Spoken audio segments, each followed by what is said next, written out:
Voilà. Ici, avec le petit rouge qui va rappeler le rouge que tu auras. Stacy, toujours elle, aime partager sa passion pour les années 50. Alors je te laisse me suivre pour le maquillage et la coiffure. Dans son école de danse vintage, elle transforme ses jeunes élèves en pin-up.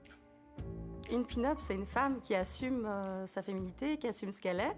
Et ma grand-mère, par exemple, même quand elle allait travailler, tous les matins, elle se faisait son chignon, sa coiffure, elle s'habillait de manière élégante. On prenait le temps de s'habiller le matin, de se coiffer, de se maquiller. Et aujourd'hui, quelque part, les femmes n'ont plus ce temps parce qu'elles doivent assurer sur plusieurs fronts.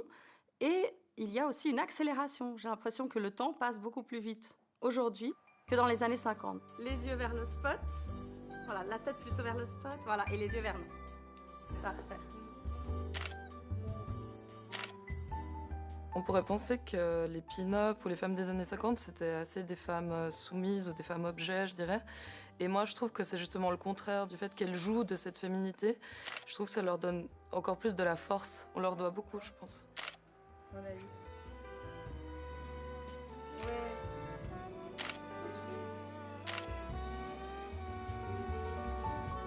Ce qui me plaît dans les années 50, c'est qu'on sort de la Seconde Guerre mondiale et il y a une espèce de joie de vivre, une soif de vie. C'est comme des petits bourgeons, il y a une espèce de vie qui reprend.